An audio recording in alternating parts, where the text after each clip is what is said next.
Alana. Hi, I'm Jonna. And we're Black Women Adulting. Or at least trying. Please send help. You want to help?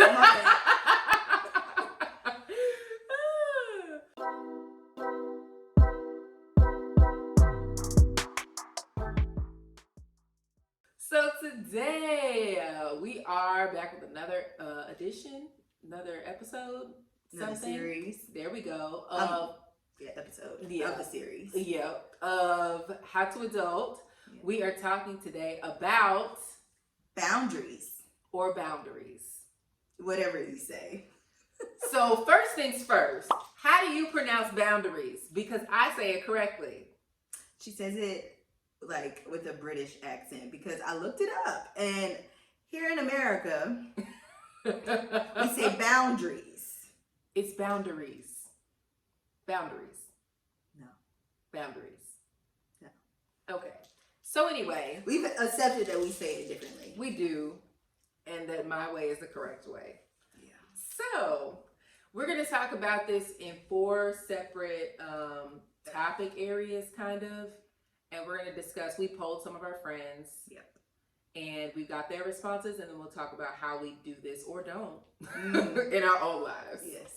Because we're not experts, and listen, I am going to go ahead and say that is something that I'm working on in therapy, is actually setting boundaries in different areas of my life. And I'm learning, and I'm trying, and there's a lot of trial and error. So Yes, for sure. So you ready to get started? Yes. Which category are we starting with? Okay, let's start with work. Okay. I'll go first. I had a friend that had a really good one. So she was saying with work, I spoke with my manager and clearly defined my work hours to be from 8 to 4:30. I don't answer emails or my phone after 4:30. And when I'm on PTO, I don't check emails, Messenger, nor answer the phone. I actually turn off my work phone on weekends and PTO days. So that friend works from home, and so you work from home too. Yeah. I can't. So when I'm at work, it's just like I got to actually leave because I'm actually like going in. But I think that's wise because that's work is where I struggle because I have some things that I'm even thinking about that I need to do, and I am working from home actually tomorrow. But I don't have a set time when I do work from home, and then sometimes I have so much to do that I bring it home. So I don't have any boundaries yet with work. I'm trying. Yeah, I think working from home, and this is temporary, this is new since Corona. But working from home, it does present a different sense of boundaries for me because I'm like, I can get up when I want within reason, and start working, but then I might take a break to go get groceries or something, and then I'm like, oh, I'll just work later. But then later could be, I might be sending an email at 7 p.m. I'm like, that's not me. I am not a workaholic. I very much believe in work-life balance, so leaving work at work, but working from home has really been like, okay, girl, you gotta like log off at some point. So I guess when you work from home, you got to actually have like a set schedule. Yeah. Or otherwise the lines get blurred. Okay, so then what's the next topic you want to talk about, sis? We said we weren't going to talk about children, but I just remember I do have a friend that mentioned something briefly about children. And so it's not like boundaries like to his children, it's just like around his children. He does not allow people that he doesn't trust around him. So, we don't really have much to say about that, but I can understand because you just don't know, like there are a lot of people out there that not even to the extreme, like somebody can just say something that you may not have spoken with your child about yet, and and then you have to go back and do damage control. Yeah. So I think that's very important to, even with yourself, if you don't trust people around you, then you might have to remove yourself. Keep them from around you. And I feel like the pandemic has made that easier. Amen. That is one of the silver linings. It's just like you don't have to be around people. And so you kind of probably realize the people that were more toxic. Yeah. So now that you mentioned children, let's talk about family. Yeah. Yes. Because now that we are adults, apparently we have crossed into adulthood. Yeah. I've realized like our family, parents, my mama, she's just a person. Like Yeah. she is just a person, Right. and she has flaws just like I have flaws. Mm-hmm. So it's like learning to create boundaries with family, not just her, but it's kind of hard because they don't see you as Mm-hmm. an adult. Right.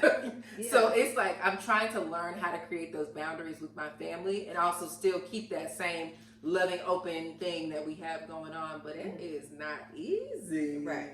Yeah. I think one of my friends with family, because this is a big one, she said, "Don't ask me or my mom for money unless you tell me what it is for." And they now know that I may ask for proof. That's real. Because listen, friends and family with money, that's a very thin line. Like I have had bad experience with that as well. But I respect, I like that. Like if you're gonna ask me for money, especially if it's a significant amount. Listen. And for me, significant is anything over $25. let's just be real. Because I think you have to be honest with yourself. Yeah. Like, because people say, "Oh, this person asked me for money." For me, it's just like nothing that I'm gonna miss. And Yeah. I feel like I'm gonna miss anything over $25. That's real. Like if I'm not paying for your food for dinner, and that's not even like we gonna go to eat after this. Yeah. Like I can pay for your food. If you were to ask me for anything else, I'd be like, let's talk about it. Let's like talk about this, you can yes. order whatever you want at the meal, Right. but I'm like, I'm gonna make sure you fed and you safe and you got gas. Right. But I'm like, everything else you need to budget better. Exactly. And it's because, listen, I love you and I want to continue to have a relationship with you. But if it comes to my money, then, I have fallen out with people. I have fallen out with people and we're not friends anymore, or we're not as close as we were anymore because of something that happened with money. And so it's just, I told me that is a boundary that I have. Like, $25 or more. I don't know if I got you. I don't know. That is so funny. Like I never thought about a specific number. Yeah. But that's real because luckily I think I do a good job of playing broke. Mm-hmm. I'm not playing. People think, but like my money has goals, so Money has gold. Like it is already accounted for. It has a job. Like it's sitting in that savings account. So people know how cheap I am. So that works in my favor. Mm-hmm. People don't come to me for money, but if they do, like, then I know that they really thought through this. Cause I'm gonna be like, oh man, $40. Listen, that's real. That's so This is how real. you keep. This is how you build wealth. Keep your money to Keep your yourself. money to yourself. But also with family, one of my friends mentioned that their family members will try to, bring them into family news. Like, oh, this happened to such and such. And you're like, oh, okay, thank you for letting me know. But now they want to tell you every detail. But no, girl, you thought it was bad. Let me tell you how bad it is. And you're like, I don't need to know every detail. Like, so she had to set that boundary with her family. Like, keep me in the loop, but I don't need to know every single thing because now I'm carrying the burden of their trauma also. And I'm not even there to, comfort or offer any support. So she said that, sometimes she'll just end the conversation, like if it's a phone call. But she said that doesn't always work because I'll just text them the details. And she's like, so we're not saying these are foolproof methods, but this is just what people are trying. And I've had that with my mom as well. Not so much giving me too many details, but just cutting off the conversation when I feel like it's not productive. Right. Because it's just like, I don't want to argue with something about something so trivial that we just arguing to argue. Exactly. Like, so I think that's definitely been helpful. And then we can come back to it later. Like, if you emotional about me telling you that carrots aren't as good as sweet potatoes, why are we gonna argue about this, sis? Listen, we can go to the next category if you want. Okay. As far as like self. Like Okay, how do you self. how do you set boundaries for yourself, whether it be with social media? I know I can speak about this, and then one of my friends also mentioned it. Like, I have no problem with muting somebody on social media, unfollowing somebody on social media, or just turning it off, period. Now, most of the time, like when I really need like a social media detox, like there's just too much going on, I'm being overstimulated and it's affecting with me emotionally, I will log out and uninstall and just not. I think the last time I did that was in October, and I didn't come back until December. I was gone for 2 months. She was gone, and I would be so frustrated because I want to share funny stuff with her, and I'd be like, man, let me screenshot this and text it to her. Ugh. I had to do it. I was just like, I needed to just like get stuff out, and I realized like after the first week or something, I'm just like, I don't even miss it. Yeah, and I mean that's what everybody who I asked said the same thing. They have no problem shutting off social media, which I actually don't do as much as I probably should, because one thing I will do though is unfollowing people who I realize piss me off, or just like, why am I following people who don't bring me any type of positivity? Like there were some people who I realized I was following who every time I saw them I'd be like, oh my gosh, like this is just, it just doesn't align with the things I'm trying to think about and positivity and stuff. So I'm like, you know, there is this great button called unfollow. Yeah. So, and also some family members, like I'm talking about like great aunts and stuff. She's not going to find this, hopefully, dear Lord. But she does tag 100 people on each of her posts on Facebook. And she's very close to being blocked because, sis. Yo, aunties are funny on social media. I can't wait to be the auntie who tags my niece and stuff. Listen. However. Yeah, and the chain letters and so many chain letters. So then the other part of self boundaries, the people who I asked, they said, this was in terms of like food and eating healthy, they will not buy the things that they will not bring the stuff they're not trying to eat into the house.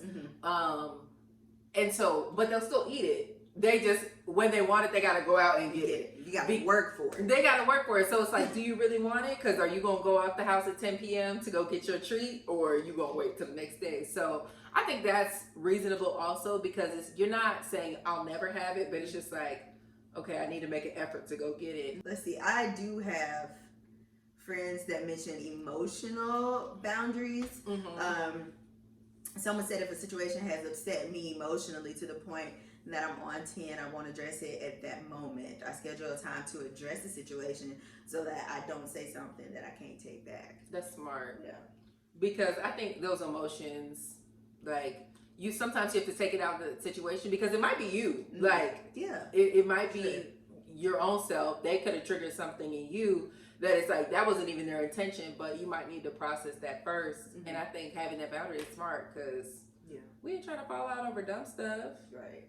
And I think a really big one an important one that somebody brought up was around the whole shooting and killing of Black people and setting boundaries with social media when it comes to that.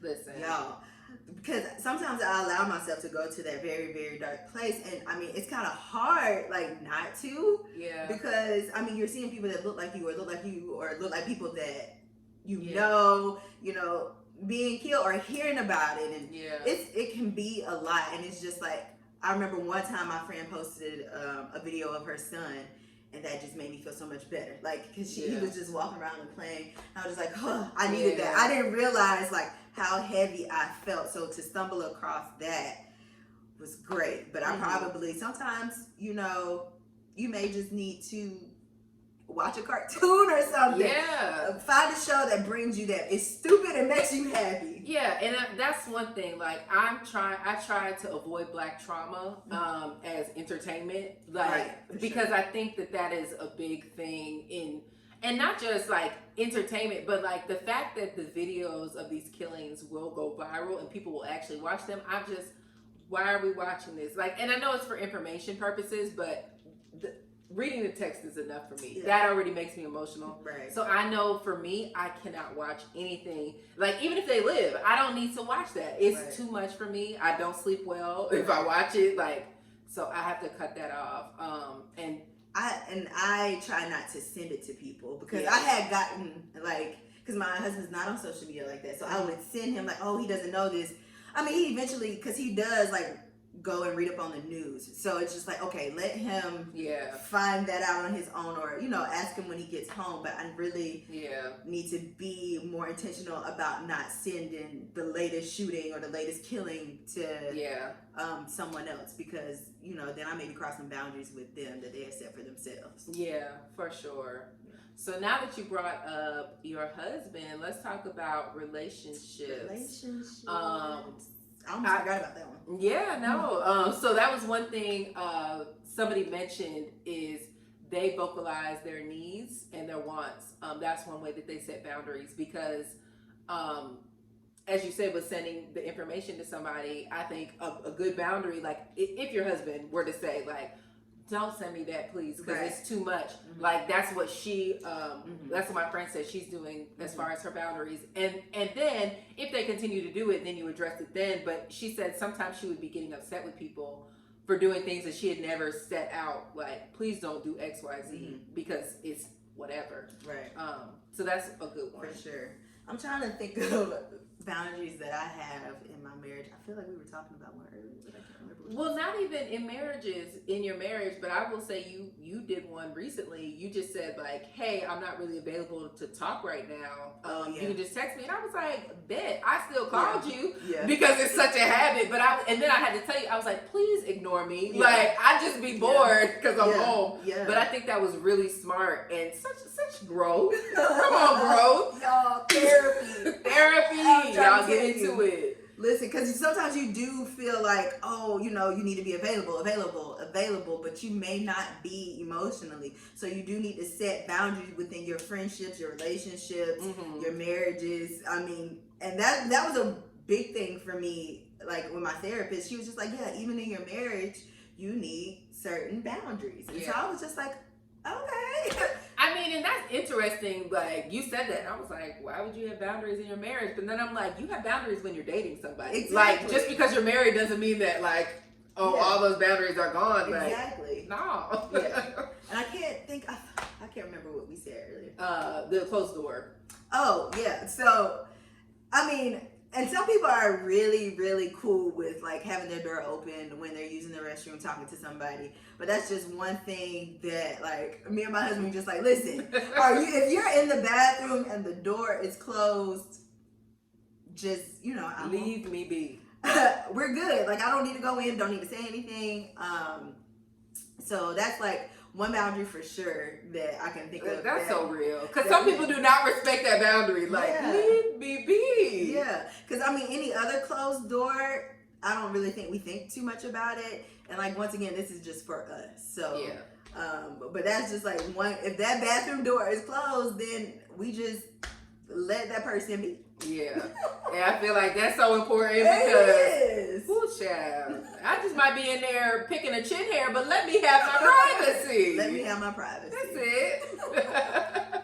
Really, it was just like being okay with ignoring people and not having that fear of missing out, because one of my friends said that, she wants to talk to everybody all the time, but she feels like she'll miss out if she doesn't answer. Yeah. But then realizing, like, okay, but so what? Like, so what if you miss out? So she just really had to take that moment and be like, I'm taking time for myself, so I'm going to have to ignore your call, but I'll call you back. Like, so I feel like that's just a part of being an adult now. Is like, we can't always be in the mix of everything exactly as it's happening. Exactly.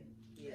And then I have a friend that is a big, like, support to her friends. Like, she's a really big support, and she wants to be there for them, but she also has to set a boundary. So she's asked people to set up, like, calendar invites so that she can have a protected time to speak to them and be there for them without feeling like she's failing the relationship or feeling like she's not being there for them, because that is so important to her. Yeah. So I was just like, that's different, but I mean, it's smart too. That is smart, because honestly, if it's not on my calendar, I will waste months avoiding it. And not even like just with relationships, but so when you set aside dedicated time for those relationships, that's so thoughtful. Like, oh, thank you. Yeah. And I feel like setting a calendar for a lot of things, reminders, calendars, lists, I feel like those are specific tools that you can use for setting boundaries. I know I do it for myself. It's like, okay, my reminder says from 2 to 4, I'm gonna do this, that, and the other. So that's the time that I have allotted for that. And then outside of that, I can do whatever. Yeah. If somebody's boundary seems a little extra for you, you have to really check yourself. I feel like it's important for you to respect people's wishes and their boundaries, because you would want that to be done for you. Yeah. And like you said, it might seem extra to you, but you don't know what it took them to get to this point. Like, sometimes it takes doing something drastic just to bring you back to get yourself a little peace. Yeah. So yeah, I definitely try to respect all my friends' boundaries and my family's. Right. And my own, because those are the easiest to break. Those are exactly. Yeah. Those are really easy. So I think that's all we have right now. Yeah, and that was plenty. That was plenty. But we do want to hear from you. What boundaries are you setting in your life, or have you set in your life? And how's it going? Please. Are you actually like following the boundaries that you set? Or does it seem hard and like a lot of work? Yeah. Tell us. Yeah. But it's good for your mental health. It's good for the people around you. I feel like it sustains relationships, and when you can communicate those boundaries and you actually like adhere to them and just like, no, this is my boundary. Yeah. So for sure. Don't forget to like, comment, and subscribe below. But that's all that we have today. Thank you. Bye, y'all. Bye. Hi, guys. Hey. So we just came from eating at Milk and Honey. Very dope spot. We wanted to also add in here that there will be a change in the way we do things. We are inserting our own type of boundary. Yes. So we're only going to be doing 2 videos a month. And that just gives us a little more time to do life. And give you all quality content. Yes. So, that is it. Bye.